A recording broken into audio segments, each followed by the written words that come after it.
I'm going to take us on a 20,000-year journey through brass instruments in an hour. So we need to run at times. The story is very patchy. At the beginning, it's very quick. Later on, it gets much slower. The evidence we've got is made up of all sorts of things. Some of it's made up of physical instruments that we have, like you see here.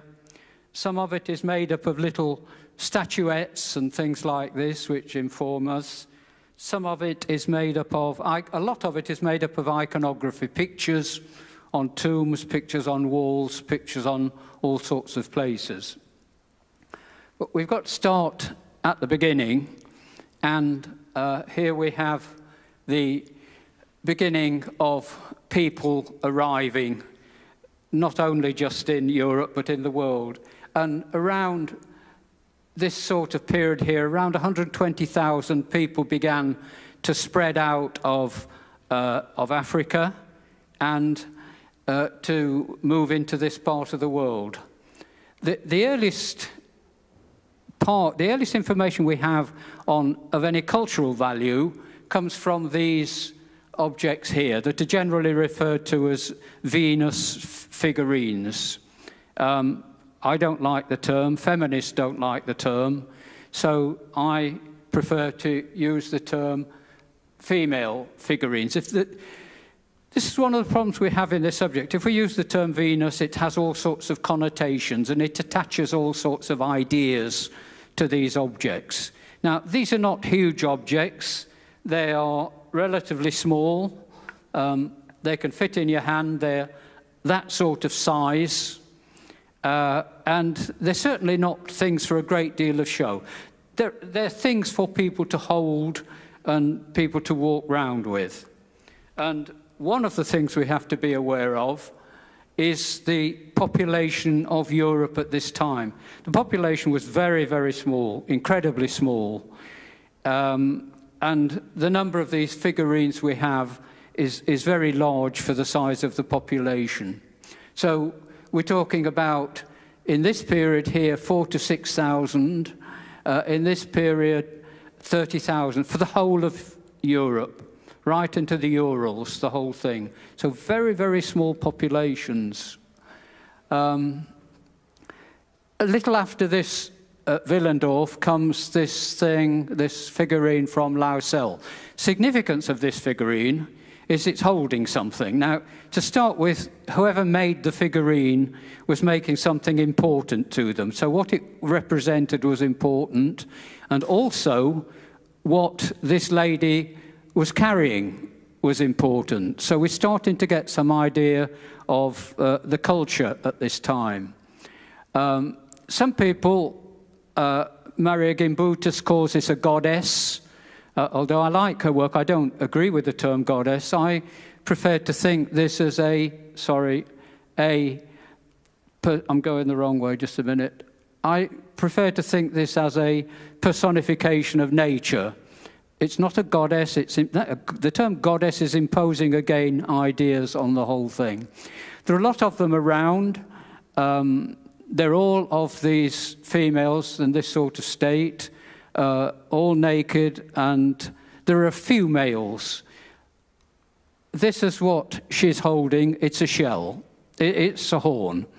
It's not just a horn. It's a horn with markings on it. It's got 13 markings on it, and the 13 is equal to the 13 lunar cycles in the year, and it's also equal to the 13 female cycles in the year. And this is a connection we get all through antiquity, this sort of connection. And this is a model of the importance of the female at this particular time. All the evidence we have of any cultural aspects are of the female at this time. The males were hunting, so we have axes and daggers and things that are from hunting, but that's all we have of the male part of society. We don't have anything like these figurines, which tells us something of the human side. We have the tools from the male society. So we have this connection with the moon, the new moon particularly, and this connection goes through the lunar cycles to nature. Through the females, it goes through menstruation into that. So we have this cycle of the female cycle. The female then looked after the children and gave them maternal care. So all the enculturation of the children at this time was in the hands of the female. When it passed into the males, the young girls, the girls naturally were part of nature. They began to become fertile females through nature. Nothing made them, nature made them. But with the boys, they had to move out of the female world and move into the male. And that's when we get these male initiation ceremonies.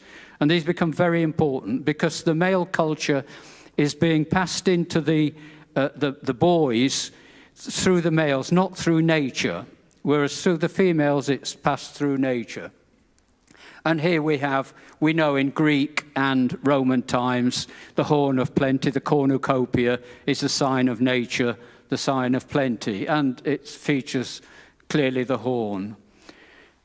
The first thing we have, the first appearance of anything like an instrument connected with this period is from Marsoulas between 17,000 to 10,000 before the present. This is how accurate we are with the dating. We can't date it any earlier than that. But the point about that instrument, it is a blowing seashell instrument because the blowing hole's carefully made, this is all smoothed out, and it's been used. So we know this is the first appearance of this kind of instrument. And it is a seashell, which we will see is a really important part of the society. Seashell horns are found mainly where the seashells are found, which is not surprising, this creature can only live between the 54th parallels where the sea is warm enough for it to live. So that's the distribution. But we have heavy distribution around the Mediterranean world. This is the distribution. If I put all the finds in the distribution, that would be black, because there are a lot of finds. So we have over 200 finds. We have 200 finds of seashell trumpets out of my catalogue of ancient instruments shows about 384. So 200 of those are shell trumpets. So they're hugely important in this very early period. They're almost exclusively found in caves. So, and caves we know from writings in Linear B script, which is the script before Greek script, that the caves were seen as mystical places and connected with fertility and recreation and rebirth. We know they were ritually deposited because they were deposited alongside the bodies of children, very carefully laid out. And we can't understand, we can't interpret the layout, but we can say it was ritual. They're decorated with ochre along a lot of things, but importantly, they showed alongside non-blowing shells. So it was the shell, not the blowing instrument, which had the importance, and the blowing instrument presumably had extra importance because of its capability of being a sound tool. And they're often found in caves which have good sonic qualities, and they're found where areas where you could get a good echo so the sound can be heard well. The cowrie shell is very similar to this shell, and it tells us a lot, the cowrie shell, because we've got a lot of information about it from various times. It was seen as a symbol of fertility. In ancient Israel, the priests had cowrie shells fastened around their robes to keep them safe. From the shape, it was seen as representing the vulva, the female reproductive bit, and the modern name derives from the goddess Cowrie, who is a pre-Vedic god and the female gate of life. And in ancient Greek, the word kateos means cowrie shell and vulva. So we get in all the time this connection with birth and rebirth and and the shell trumpet. If we look where we particularly find them in later period is the Minoan period. We find images like this. This is not a blowing shell, but we find shell trumpets in a variety of different materials, carved in very hard rock, very hard stone, and we find pottery instruments, and so it's in this Minoan world. And we know in this Minoan world that they're connected with the gods. And we know from things like this Phaistos Disc, which has only very recently been interpreted. Nobody knew what these symbols were. But now we know that it's in a mixture of Cretan hieroglyphics, which are very loosely based on Egyptian, but it's also showing linear A and linear B, which developed into Greek. So it's showing this story. And it talks about the goddess Artemis, who is a goddess throughout Europe, into Wales as Arian Hod. So, and this is one of the images of shell trumpets on that thing, on that disc. And these are some of the words that relate. So it talks about the pregnant mother or the mother goddess. And what it does talk about, and this is the important bit, is the goddess who grows dim. It talks about religion changing. It talks about ideas changing. Something's coming on in this period. And what is coming on is that we're starting to get information about male societies. And this is what's happening. We're getting a big splitting throughout Europe. Here is Crete, where Minos was, but up here we're getting, or we got a bit earlier than this, we got this. And we all know about this global warming. But we got global warming on an epic scale. This was the retreat of the ice. And we got 10 degrees of warming over 10,000 years, which was phenomenal. What that did was dramatic. The hunting was of the large mammals like the mammoth and the woolly rhinoceros. And so living was stationary. People were stationary. But as the mammoths went, the hunting had to change. They had to start hunting aurochs and bison and things like this. So life changed. This was a change for the male part of society because hunting was in the male domain. And we got these changes in late Stone Age. We got a change of hunting styles. We got the agricultural revolution, which changed the whole nature of introduced farming. And interestingly, in the Neolithic, we got an understanding of the male role in reproduction. Before this time, the males didn't know they were involved in reproduction. There's all sorts of myths about reproduction. In China, a dragon breathed on you and a lady became pregnant. Or in some places, you bathed in this lake and you became pregnant. So the males didn't know they had any part in reproduction. And this knowledge changed males' view, and it changed relationships. And this is a very profound change in these societies. And it affects, we will see it does affect brass instruments dramatically. And the third one was writing. We got the beginning of writing. And of course, writing passes ideas on and changes things. So we got this change. We got the growth of stored wisdom. And it was stored in the Shaman. And Caesar wrote of the Druids in Gaul and said some of them spent 20 years learning all the myths and legends of their society. And we got writing and we got priests, rabbis, gurus going on like that. So the shaman was someone who talked to nature, interpreted nature. We know about gods and how gods control nature. But the female side stayed as a personification. And then we get power relationships starting to grow. I don't want to look too much about the shaman, but then we start to get instruments made. Not instruments just from nature, but instruments that were made.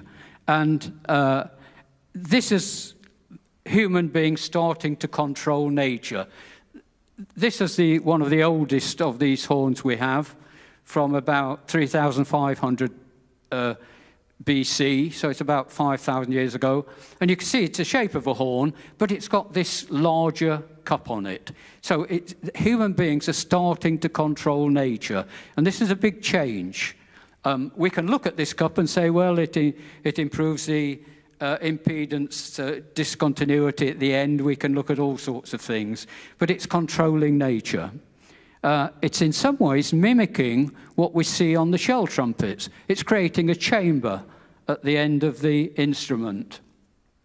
So this, and we get this at the bottom one is a Chalcolithic trumpet from Israel.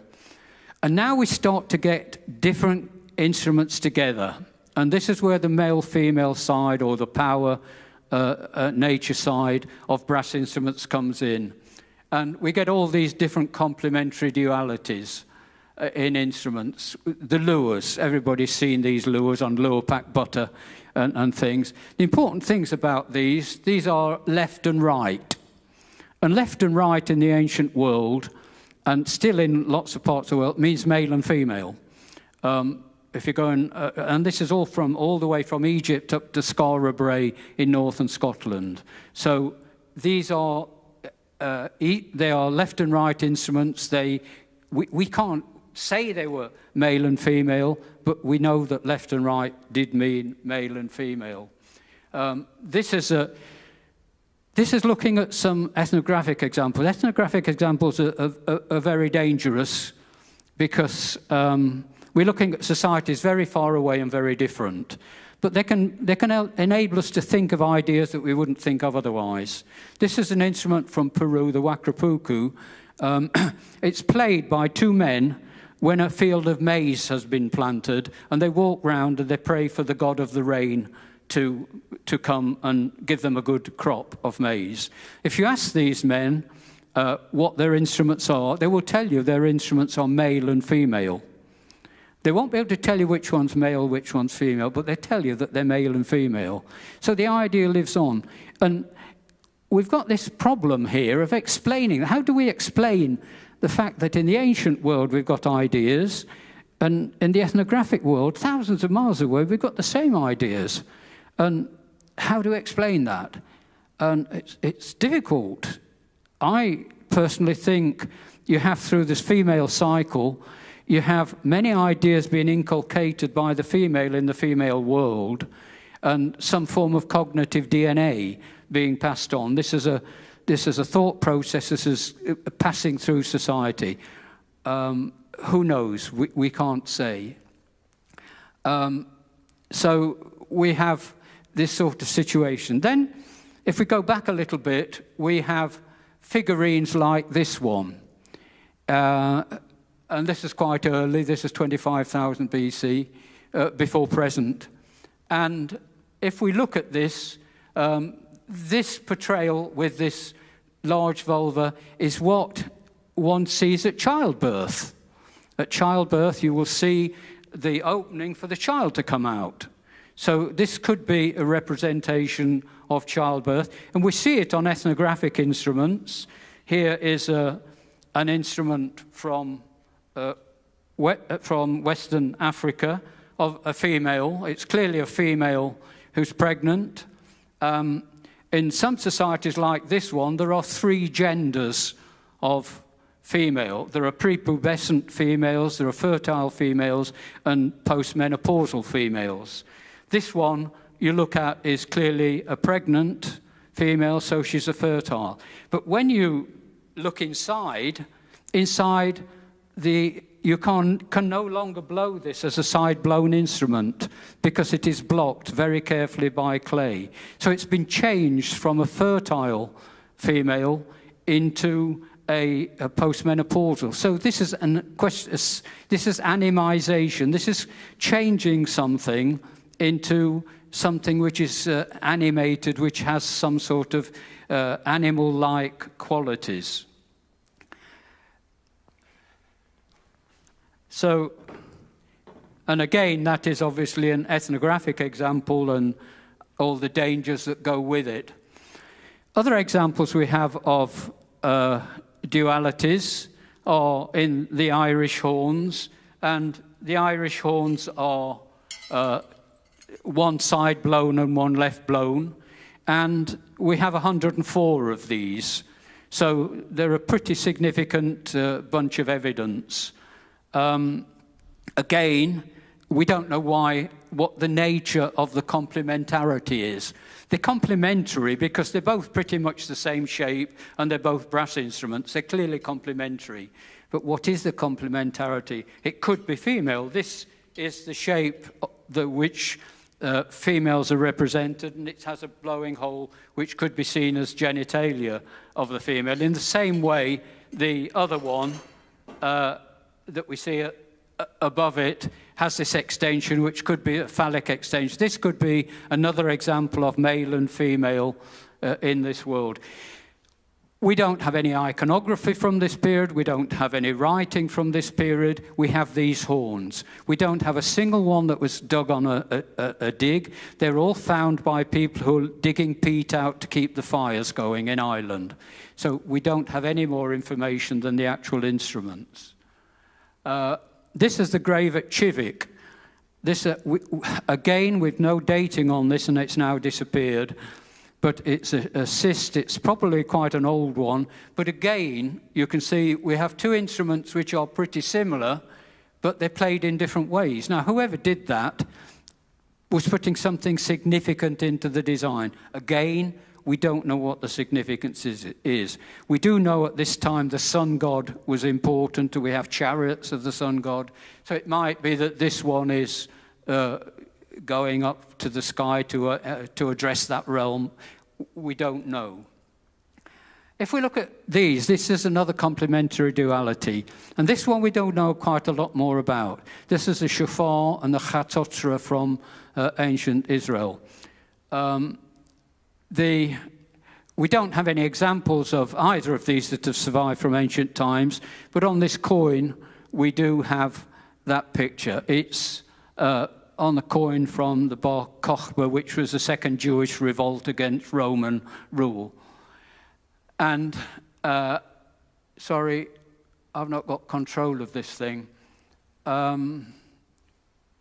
We have writings where God said unto Moses, make thee 2 trumpets of silver. So it was God and Moses, we're a pretty powerful couple, yeah? And so the instruments that were made, these chatotra, were clearly important instruments in terms of their role in society. In the Dead Sea Scrolls, we have a really excellent account of these instruments being used in war. The chatotra were blown by the priests. They were always blown by the priests. The shofar were blown by the Levites, by the ordinary people. And so when the second temple was destroyed and the priests were no more, the chatotra disappeared totally. So we have that duality. But when we look at the shofar, this is a modern shofar with a straightened out section. When we look at the iconography, and we do have some iconography, it's a bit late, it's about 200 to 250 CE. All the chatotra, all the shofar we see are this shape. So something has happened at some time to the shape of the shofar. It's explained in the Jewish world today by saying that they were not allowed to use the horns of a cow because of the worship of the golden calf. So, but this is a lot of the information of these Israelite instruments is really quite late, around 1350 and that sort of date, which for me is quite late. Abraham, who was told to sacrifice Isaac on the mountain, he sacrificed the ram instead. And from the ram, he made a shofar. From the right horn of the ram, which was the biggest, he made it was the largest. He made an instrument which would be heard in times to come. And that's normally translated as being at the sound of the last trump. And that's where we get this from. Yeah? And the trumpeters among you will have all heard that sound, and you take a deep breath and the trumpet shall sound. Yeah, and that's where this comes from. And what we're seeing in the chatotra and the shofar, we're seeing a power relationship. We're seeing that the chatzotze was the instrument of power. The shofar was the instrument of the church, not the church, the synagogue, the temple. Yeah, so we're seeing a difference between those two instruments, and it's a difference we see all the way through the ancient brass world. If we look here, this is the didgeridoo, and these stories of creation, the trumpet shall sound and the dead shall be raised. These stories of creation are everywhere. In this in here, Kawadi, who is the mother goddess, the mother of creation, the mother of nature, she blows the first children out of the pipe of the didgeridoo. So again, in the early days, we've got this chamber idea on the shell trumpet. So the shell is can be seen as a chamber from which humanity emerges. And this is very strong in the early time. But here we see that by this time, all instruments are being seen as chambers from which people can come, from which resurrection can come. And this is very strong in this first Australian culture. And there's lots of creation myths, and I won't go into them in detail. In Aztec culture, in Hindu iconography, the sound was described as the primordial sound of creation. Some branches of Buddhism, and we saw, if you were here at the first concert, you saw the shell trumpet being played in a Buddhist context. So these ideas are still around. But there are other kinds of complementary dualities. This is Etruscan. And here we see a complementary duality of a Lituus, which is this J-shaped instrument, being played with a cornu, the curved instrument. Many people say this is what passed into Roman life. I don't believe it is, but and we'll talk about why. What we don't, the J-shaped instrument was also the instrument of the augur, and the augur was the person who looked at the flight of birds, looked at the thunder and lightning, and predicted what was going to come. Because it's from the classical world, we don't call him a shaman. We're not allowed to call him a shaman because it's the classical world, yeah? And they don't have shamans. They, that's for these other people. But what else was that person? The augur was a shaman who predicted what was going to happen from the world. And what did he use? He used this thing, and on much of the iconography, we cannot tell whether it's a ritual wand or whether it's a brass instrument. We simply cannot tell.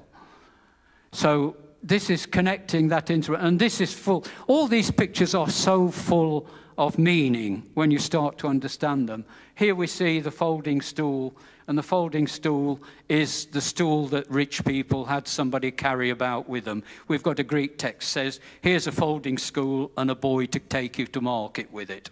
So all these pictures are full of these sorts of ideas. This is a copy of the Pian di Civita Lituus, which I made just to look how it played whatever. And we can see it has a cast bell and it has a long tube.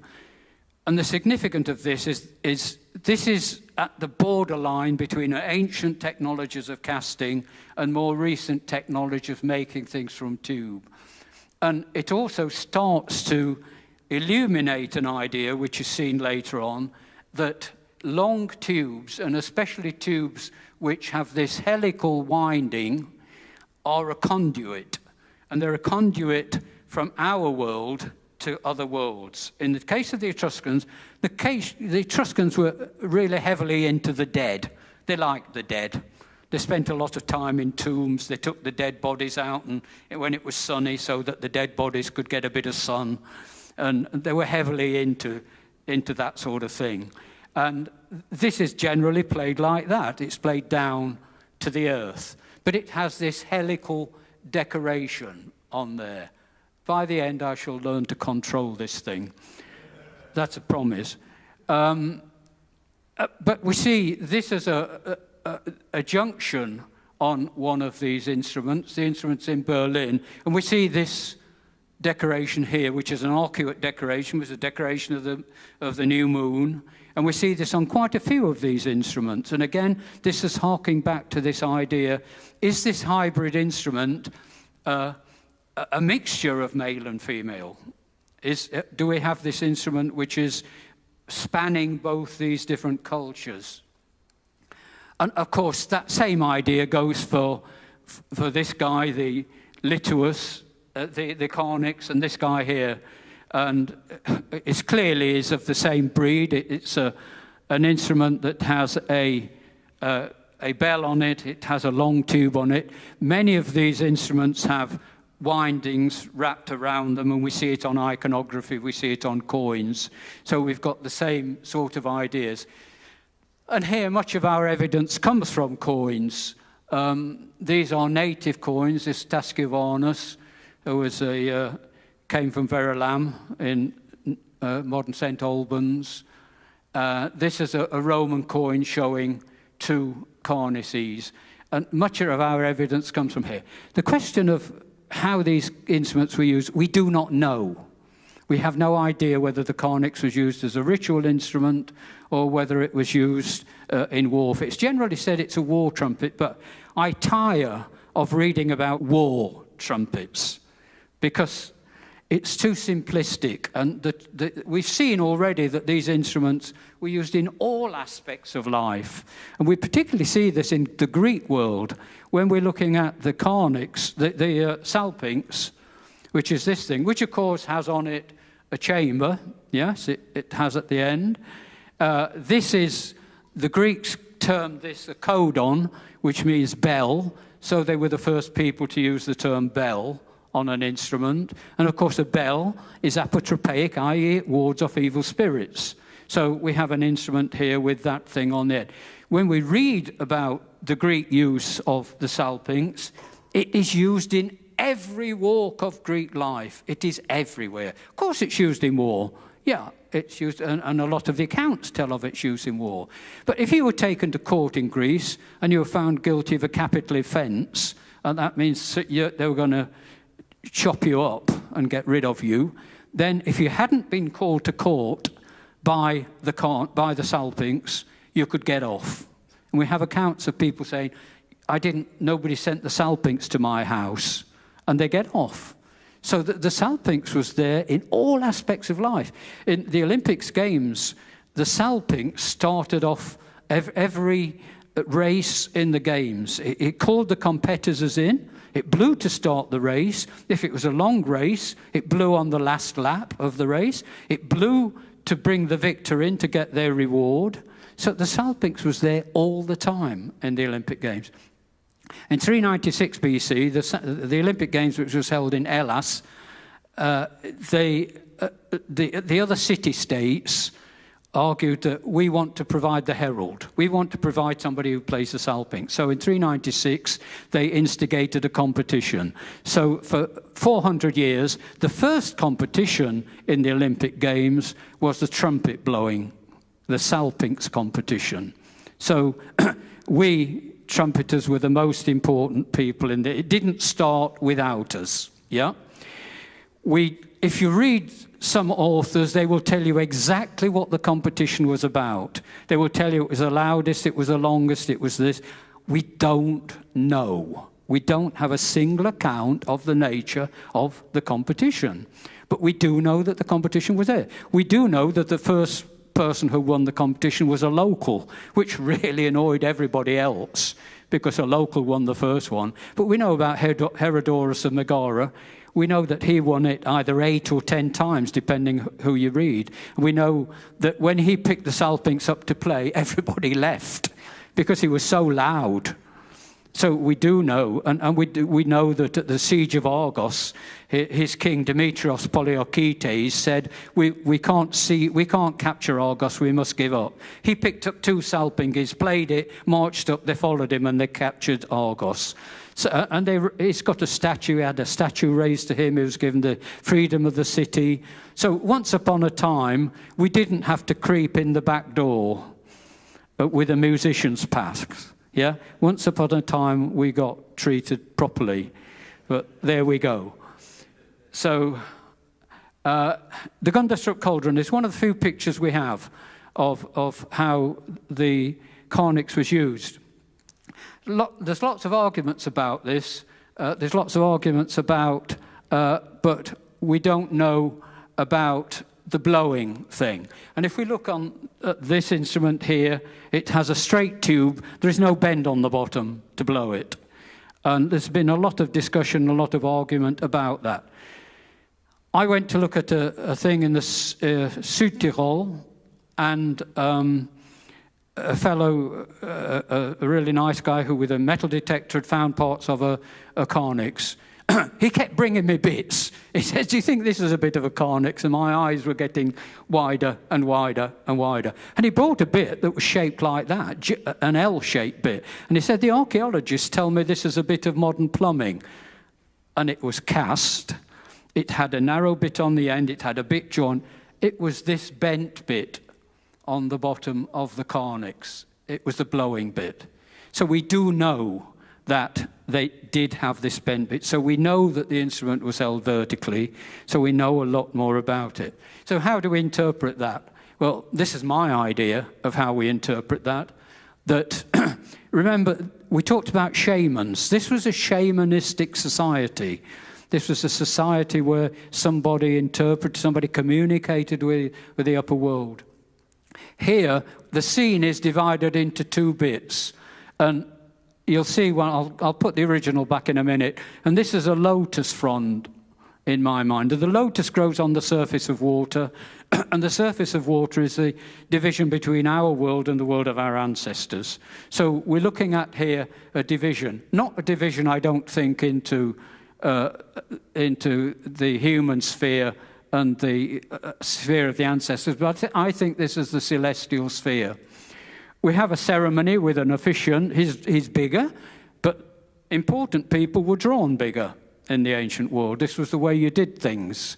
And here we have the Karnyx players, and we have here personifications, earth, wind, earth, fire, and water here. If we look here, here are the Karnyx players. Their breath is in the earthen sphere, and the sound is in the upper sphere. And this is my interpretation, that they were talking to the upper sphere. They were talking not to the gods, because they didn't have gods, but they were talking to the upper realm. So that's my interpretation of the vertical Karnyx. One of the things we get on brass instruments is animisation. Instruments being made to look like other things. And this is one, when that instrument, 7 of those were found in, we say in the UK they're like London buses. We waited 350 years for one to come along, and 7 came along together. Yeah? So 7 Karnyces were found here. And one of them, this is one of them, and it's made in a different technology. All the others are cast, well, no, that's not true. Some are wrought. This is the only one which is riveted, and it's a serpent. And the serpent is everywhere in the ancient brass world. This coil round instruments, this helical, is sometimes interpreted as serpents. So if we look at animisation, and we go back to the first Australians, the didgeridoo isn't interpreted as a serpent. It becomes the rainbow snake. So this animisation is metaphorical animisation. It's not physical. It doesn't look like a snake, but in the heads of the people it becomes a snake.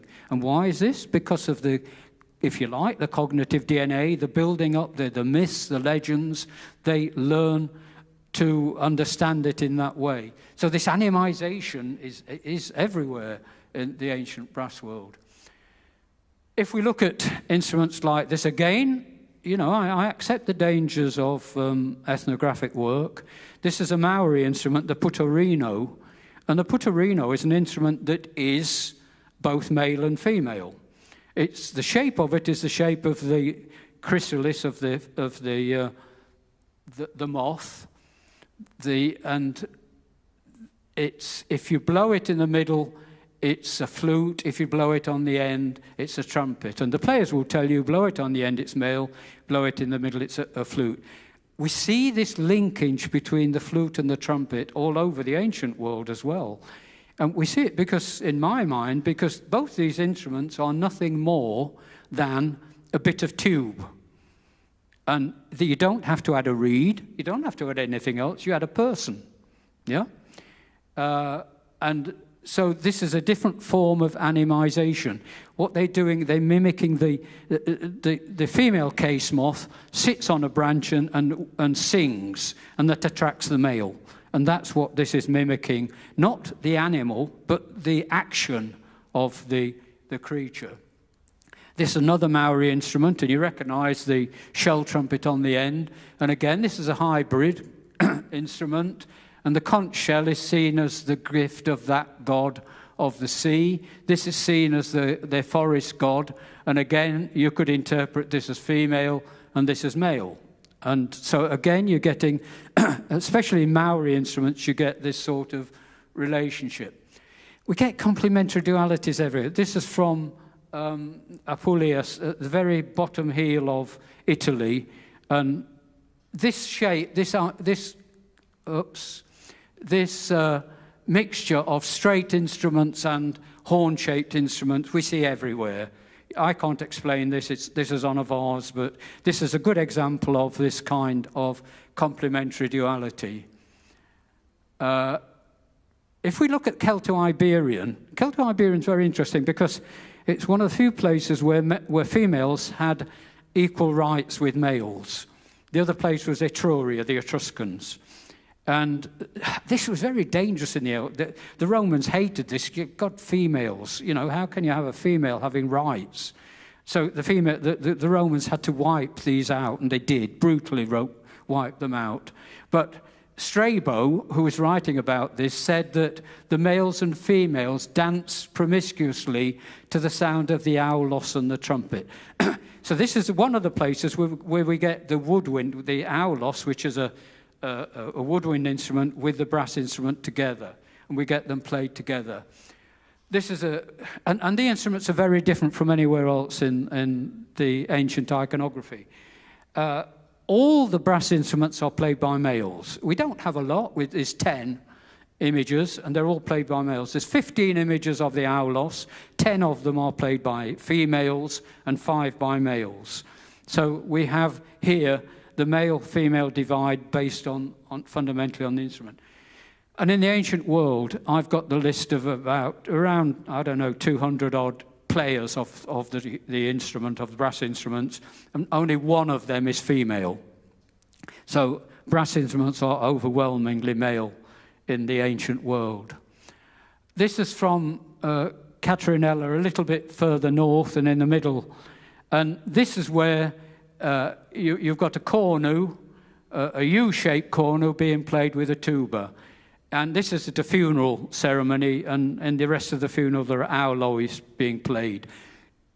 This is where I think the Romans got their idea for their instruments.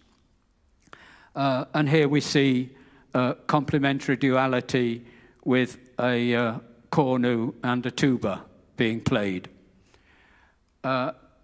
So these are complementary. These are not all the complementary dualities. These are just some of them. For me, there are 12 Ps of brass instruments in the ancient world. This is how I like to look at them for myself. And you can put rings around them, and this is the female ring, the natural, the nature, permanence, posthumanence, i.e. resurrection, procreate. I struggled to find a word beginning with P to describe that, so apologies. Procreation, protection and prosperity, and proxy. All branches have proxies. Instruments are always proxies for something. They have some kind of meaning representing something else. This is the religious, if you like, side of it, talking to the gods, piety. And then you have prestige, projection, and power. Projection, you see it with the Karnyx projecting itself up in the air. You see it with the salpinx projecting it in the military thing. And then here you have communicating with nature. And you can characterize all instruments with those 12 Ps. What's interesting in the Roman example is that the Romans used the tuba and the cornu together, and they're found together in battle. They had the tubalistrium, which was a ceremony where they blessed the tuba. There was nothing like that with the cornu. And the tuba is the male instrument. And you see this all the time, where the tuba-type instrument is treated differently. Oh, that's just some of the connections. These are just some of the problems we have in connecting these instruments together. This is this is how I interpret ancient instruments. I interpret them as vessel-shaped instruments, instruments in which something can either be created or it can live, it can repose. Tubular instruments, which something passes through, they're conduits, or hybrid instruments, which are a mixture of both of them. And I find that, for me, helpful. Now, I want to look at this instrument, and this is interesting. In the course of putting this presentation together, I came across this, and I thought, well, this is the earliest, supposedly the earliest, between 43 and 35,000 years ago, and it's from Geissenkloesterle, and it's called a flute. Yeah, and I thought, well, a flute, it's a bit of wood, it's a bit of bone actually. It's a bit of bone with holes in. And so I went in my workshop and I thought, do I have a bit of something with a hole in? And I found a broken bit of a Roman tibia that I'd been making. Yeah, it's 3D printed. It's got holes in. And I thought, now is that a flute? I'll have to put the microphone down. I'm not a flute player. Some people say I'm not a trumpet player either, but that's unkind. And if I just...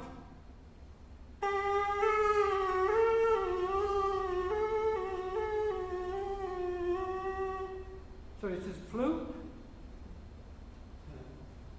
And this is one of the problems we have. Everything we interpret is interpreted by analogy. And the analogies that we apply are the analogies we are aware of. So whoever picked that up, and there are later instruments which are fipple instruments, which are clearly flutes, and they've said these are of the same genre. But this instrument can be played either way. So we have to be careful in this whole business on how we interpret these things. And I would say that we have to title it the earliest prehistoric wind music, not the earliest prehistoric flute. So all I'm saying is everybody else is wrong. You know, there we go. Somebody's got to say it. This is my favourite picture. If you go to Roman times, this is my favourite picture. It was scratched on a wall in the Via Appia. It wasn't painted by an artist, it wasn't anybody. And it shows the tuba being played here, along with a cornu, and along with a hydraulis. And this marks the entry of the brass into the musical world, into art music. These are still arpeggial instruments. They are still instruments without any devices for changing the nature of the note. Some of the cornua in Pompeii that I've worked on do have a device, but that seems to be a device for tuning, not a device for changing the notes.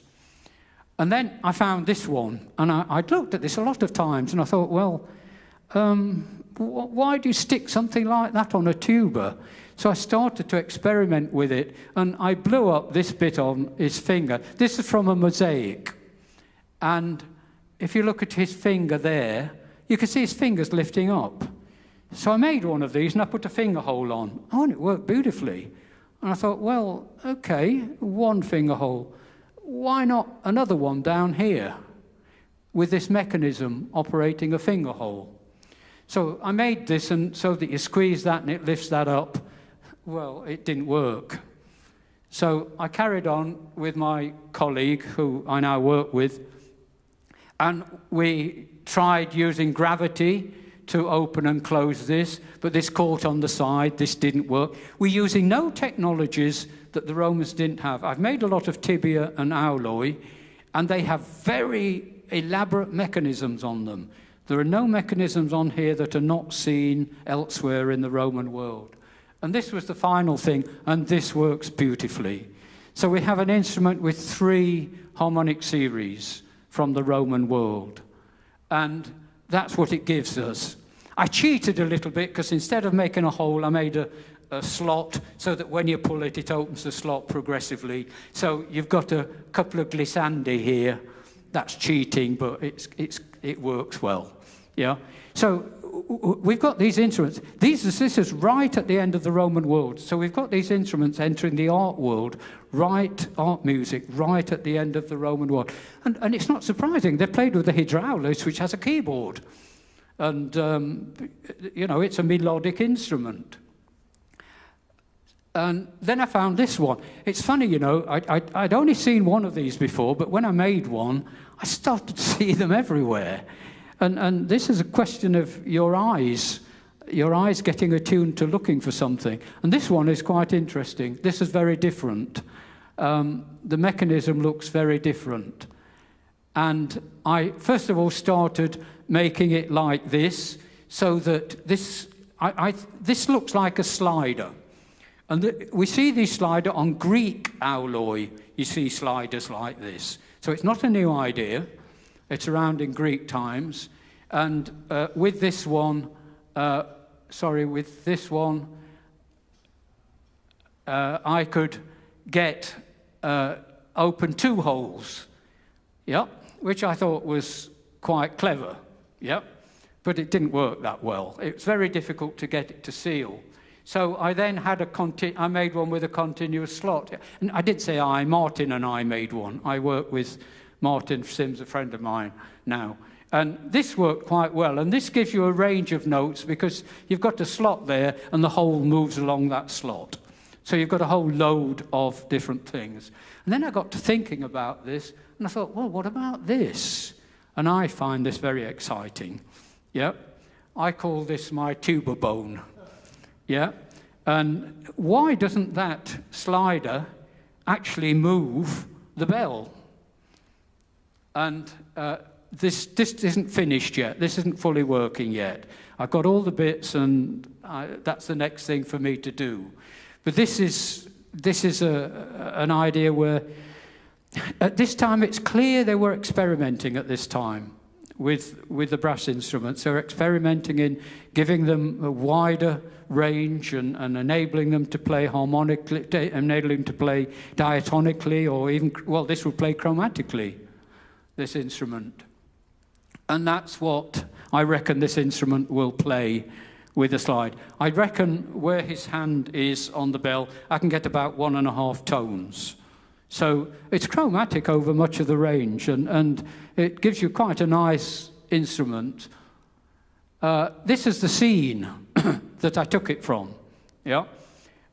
This has got 2 tubae on it, and this is, to me, very interesting, because here, this is another scene that I found. And here you see one of these keyed tubae. It's a very, very long one with the same sort of mechanism on. But you also see this instrument here. And this is a really long one, this guy here. And so I thought, well, I must make one of those. So I made one of those, and it turns out to be an 8-foot C. And it is fundamentally a Baroque Roman tuba.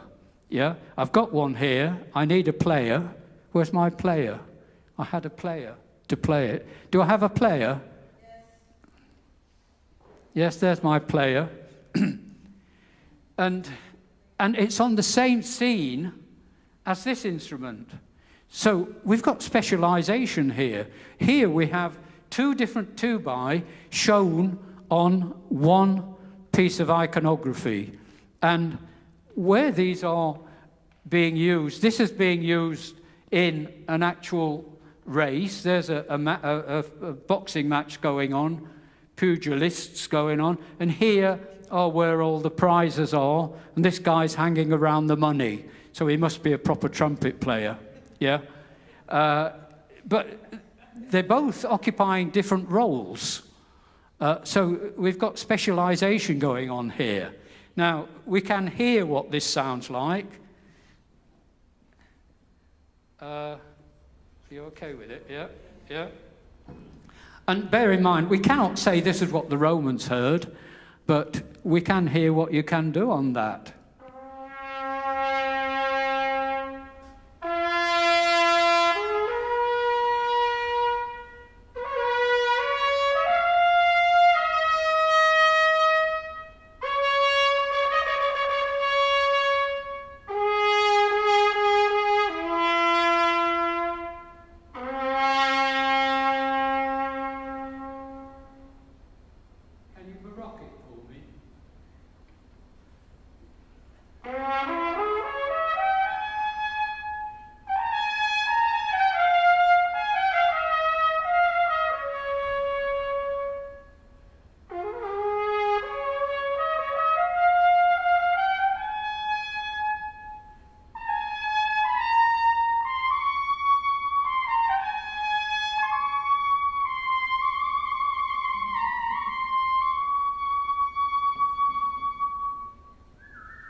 So I've changed my mind about what the Romans could play on their brass instruments. I don't know if anybody else has. And next time I watch a film about the Romans, my wife won't go with me because I complain too much. But I hope you can see that the ancient world of brass was not just about blasting. It was not just about war. It was about much more. It was about meaning. It's about what instruments meant to societies. And the output, the sound, okay, the sound is part of that. But the fabric of the instrument, the presence of the instrument, was part of the whole story. And that was really my message. So, thank you.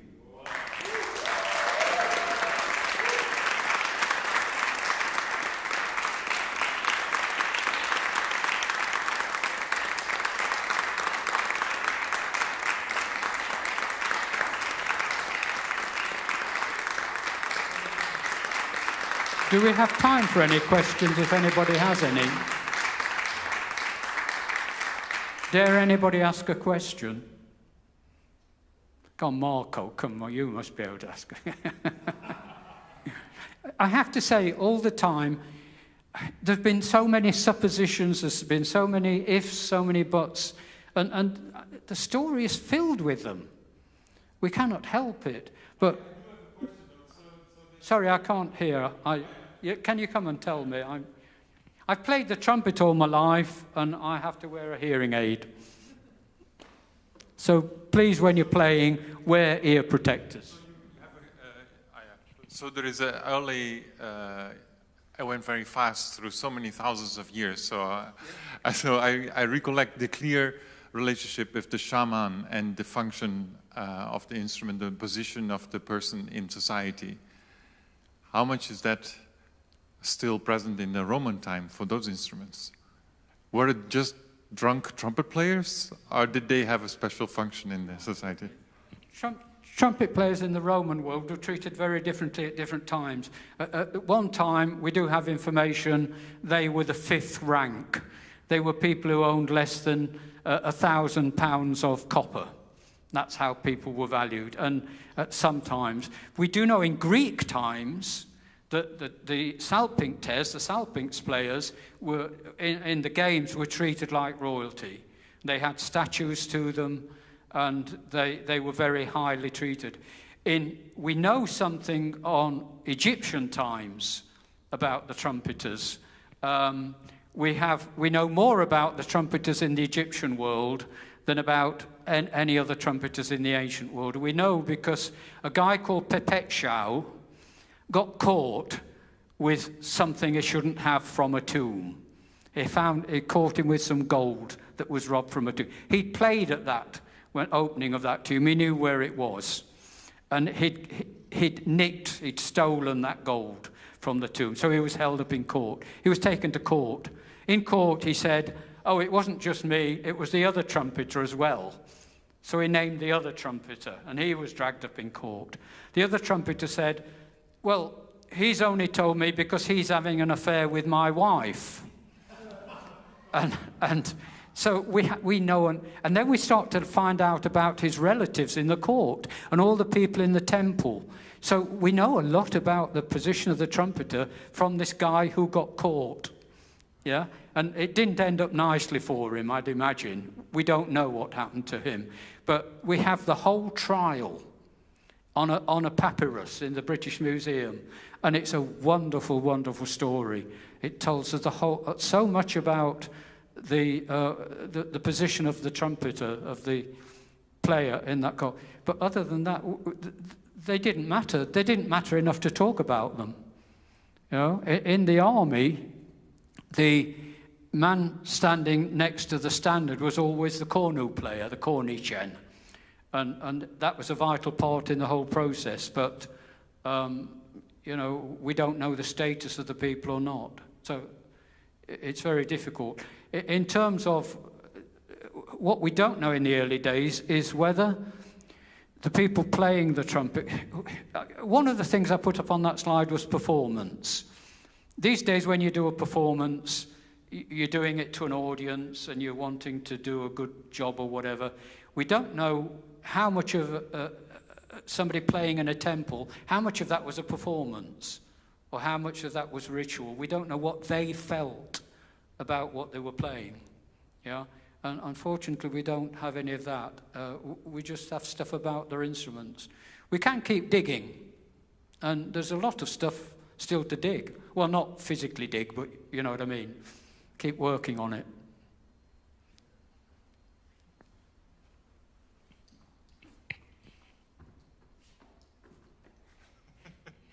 So the other fascinating thing, especially when you talk about the salpings, but this is probably the other thing is you speak about the salpings where it's very obvious, but all the other brass instruments, they are very loud. They can be very, very loud. Yeah. In comparison to the rest of what was going on in that time, okay. What could match that loudness? Okay. If we look at this instrument, this is copy of one of the earliest instruments around, and it's a very simple instrument. It just goes. But we live in a world where there's air conditioning, aeroplanes, everything. That sound in the ancient world was a very loud sound. That was the loudest sound a human being could make. And so just a bit of human breath, a human being making that sound, that had some sort of magic connotations. And these loud sounds in the very early world were very important. And so when I said that this was a human product, this is a human product that could create that sound. So it was something quite important. This is from a period pre-writing, so we don't... Even when we get writing, much of the early writing is not to tell us about how the instruments worked. It's writing, it's either a story, and Aesop's Fables, there's this story in Aesop's Fables about a trumpeter who was caught in a battle. And he said, oh, I only play the trumpet. And they said, yeah, but you lead the army and you lead the others on. And, you know, we have these sorts of stories. We don't have anything which tells us. It's Dimitrios Poliorketes, writing about 200 CE. He said, he wrote a book on music, and he said he classified all instruments as male or female. And he classified the trumpet, the salpinx, as male because it was loud and vehement. Yeah. He classified other instruments as female for other sorts of reasons. So it's very difficult. The writings, when writing does appear, it's not always terribly helpful, and we have to read a lot of it. And the other problem for me is it's all in Greek and Latin and things. And that's one of the problems about music archaeology, is that you have to tread on other people's toes. You have to tread on the toes of classical people, Egyptologists, Etruscologists. You have to tread on the toes of people who understand religion, on the toes of people who understand these other things. And you have to leap in. You have to close your eyes and leap in. And And when somebody questions it and says you're wrong, that's great, because you can ask them, why am I wrong? And that explanation enlightens your understanding. And as a music archaeologist, it's a dreadfully stupid game. You've got to be very arrogant and I don't know, to leap in and, you know, go into all these other areas. Any more questions?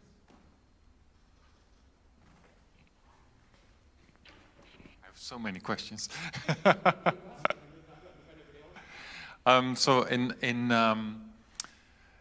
in science, the last decades, in science in general, the DNA analyses have been become so much more precise. It's so much more, we can, with a little bit of material, we can already read so many stories about the evolution of humans, for example. And so there is so much more information coming from less and less material. Will there ever be, what do you think, what is your prediction, will there ever be a possibility to do the same with acoustics? Will there be a way to measure acoustic traces? The problem with acoustics on these instruments, particularly brass instruments, is quite acute, in that you all know the importance of the mouthpiece, and we only have fundamentally 3 instruments out of all the 384 or however many instruments there were. We only have 3 instruments which have mouthpieces attached. We do have mouthpieces, we do have instruments. So that's terribly limiting in terms of any acoustic appreciation, because you know the difference a mouthpiece makes. And that is a big problem. On this Karnyx here, it's got a 3C. Yeah. It's not got, I've got Roman mouthpieces. We have fundamentally two different kinds of Roman mouthpieces, but we don't know which was on the tuba, which was on the cornu. We don't know. There was an instrument found in Scotland on one of the forts, which remains of a tuba which had a mouthpiece attached, but I cannot trace. I can find a mouthpiece which was probably, I can't find any evidence of the tuba. So the evidence from the last century says it was a tuba. That would be really valuable if I could find that. So I have looked in all the museums and written to the museums. So it's a big, big problem. And in terms of what you were saying about DNA and methods of research and digging, modern archaeological digs reveal so much more than the past ones did. So much was thrown at. I was asked to work on an instrument in Dublin that had been found in a rescue dig. A dig done for money. Yep. And they came up with 8 pieces of, it wasn't a brass instrument, 8 pieces of tube. And when I saw it, my eyes lit up. Yeah, because it looked like a musical instrument. And I worked on it. And she contacted me a few months later and said, could you come back? We found some more. And what they did was go through the spoil heap. They'd gone through what they'd thrown away because they didn't realize it had any value. And in the end, we found 11 pieces of it. And a lot of digs are finding evidence of hallucinogenic drugs. And I talked about shamans.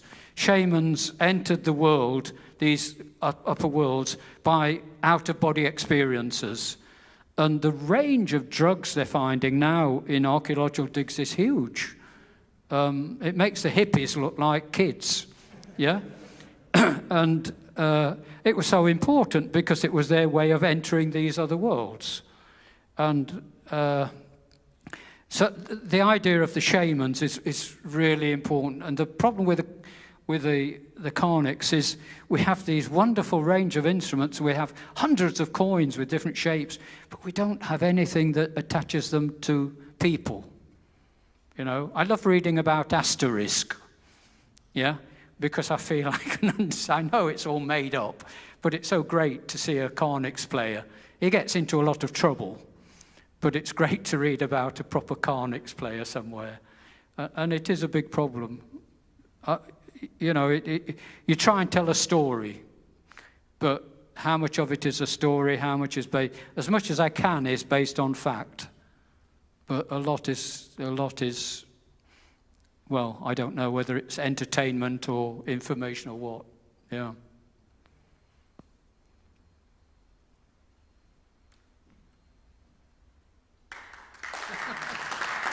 Thank you.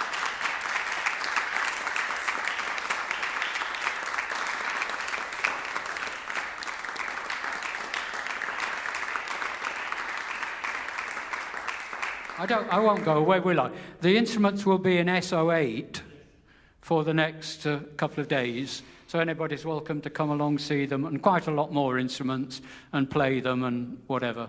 And if you're not careful, I'll tell you how they work, so be careful. Yeah.